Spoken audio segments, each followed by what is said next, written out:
مجھے ذرا یہ بتائیں، آپ کی میں 3-4 فیملیوں کو لے لیتا ہوں۔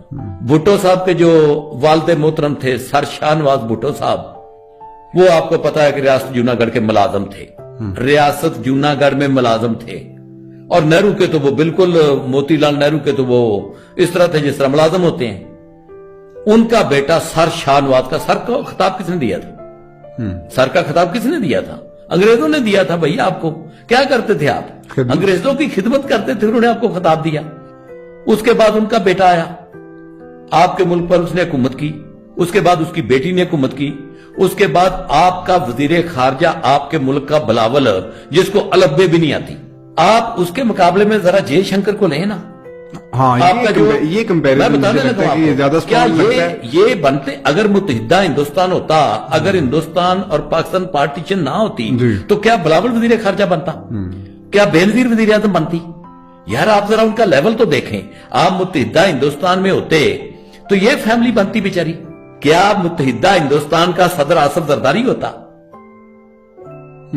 یا ابوالکلام ہوتا، جو وہ بنا تھا ان کا جو سائنٹسٹ تھا ان کا؟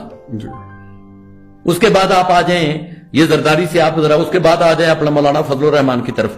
فضل الرحمان کا والد محترم جو ہے وہ سائیکل پہ جاتا تھا، مسجدوں کے امام تھے یہ، اور یہ آپ کو پانتے کہ یہ صوبے کے وزیر اعلیٰ بن جاتے، صوبے کے گورنر ہوتے، 35 گاڑیاں ہوتی ہیں، ایک ایک گھر ان کا انگلینڈ میں ہوتا، ایک ایک گھر ان کا اسلام آباد میں ہوتا، ایک ایک گھر ان کا پشاور میں ہوتا، ایک ایک گھر ان کا ڈیرہ اسماعیل خاں میں ہوتا۔ ایسے ہوتا؟ یہ تو نیکسٹ بینیفیشری آگے نا، یہ وہ نہیں، میں سیاستدانوں کی بات کر رہا ہوں، میں جگیرداروں کی بات، یہ جگیرداروں سے سیاستدان بنے۔ اب جگیرداروں کے بعد آ جائیں جگیریں، ان کو 1857 سے پیچھے کسی کی نہیں جاتی۔ میرے ساتھ کوئی ٹیبل پہ بیٹھ کے مکالمہ کر لیں، یہ ساری کی ساری غداری کی عزت ملی ہے ان کو، یہ ان سے چھیننی چاہیے تھی۔ اچھا، پاکستان بننے کا ثمر ان کو یہ ملا کہ یہ آج تک وہی ٹائٹل لے کے پھر رہے ہیں، ہم نواب، جگیردار۔ میرے والد محترم دادا جان مرحوم کو سر کا خطاب دیا تھا، بھائی سر کا خطاب انگریزوں نے دیا تھا کیونکہ آپ انگریزوں کے کتے نہ لاتے تھے۔ اس کے بعد آ جائے دوسرا طبقہ آپ کا یہ سیاستدان، آپ کے سیاستدان۔ مجھے یہ بتائیں، یہ جو آپ کی شریف فیملی ہے، کیا متحدہ ہندوستان کے یہ وزیر اعظم بنتے جنہوں نے کبھی زندگی میں کتاب کو ہاتھ نہیں لگایا؟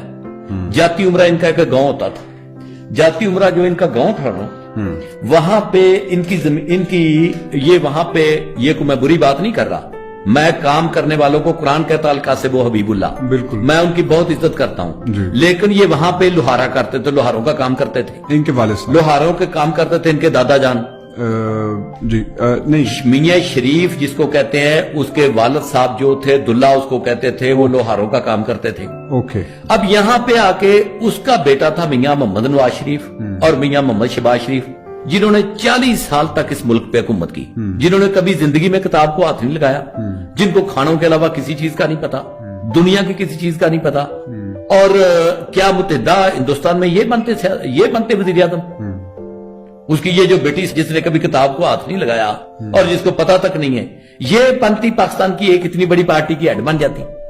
بھئی یہ بینیفیشری ہیں لوگ، اگر یہ پاکستان نہ بنتا تو ان کو تو کوئی پوچھتا بھی نہ، یہ بیچارے جاتی عمرہ پہ پڑے پڑے وہیں پہ مرکب جاتے اور ان کے اولادیں وہیں پہ پیدا ہوتی رہتی اور انہی ذمہ داروں کی یہ خدمت کرتے رہتے۔ یہ پاکستان بننے کا ثمر ہے جو ان کو ملا ہے۔ یہ دوسرا طبقہ ہے، یہ جو آپ کے بڑے بڑے منسٹر بن کے پھر رہے ہیں، یہ جتنے بھی، آپ ذرا خود تھوڑی دیر کے لیے سوچیں کہ پاکستان نہ بنتا تو یہ منسٹر ہوتے وہاں پہ، یہ وزیر اعلیٰ، یہ بزدار وزیر اعلیٰ ہوتا، یعنی یہ بزدار وزیر اعلیٰ ہوتا پنجاب کا۔ اور بھئی پنجاب کا تو ایک ہی بندہ جو یہاں پہ جس کا نام وہ کیا اسپتال کا نام ہے، سر گنگا رام کے لیول کا آپ آج تک انجینئر پیدا نہیں کر سکے ہیں؟ اگر کر سکیں تو بتائیں۔ وہ تھے لیکن ہم نے ان کو بھی باہر بھیج دیا۔ نہیں باہر تو ہم نے بھیجا، ڈاکٹر عبدالسلام، ہاں جی ڈاکٹر عبدالسلام، لیکن ہم نے ان کو الحمدللہ بڑے اچھے ٹائم پہ ان کو باہر بھیج دیا تھا، تو ان کو بھی وہ جو ہوتی نا وہ راس آ گئی تھی، تو وہاں پہ جا کے انہوں نے کافی ترقی کر لی تھی اور اپنی ریسرچ کو کافی کنٹینیو کیا تھا، اور دنیا ان کا لوہا مانتی ہے۔ دنیا مان جائے، ہم نے نہیں ماننا، ہم نے مسلمانوں کے کسی بڑے آدمی کو نہیں ماننا۔ میں آپ کو بتا رہا تھا بینیفیشری کی بات کہ یہ پاکستان کے جتنے پولیٹیشین اس وقت چل رہے ہیں یہ پاکستان کے بینیفیشری ہیں۔ یہ پاکستان نہ بنتا،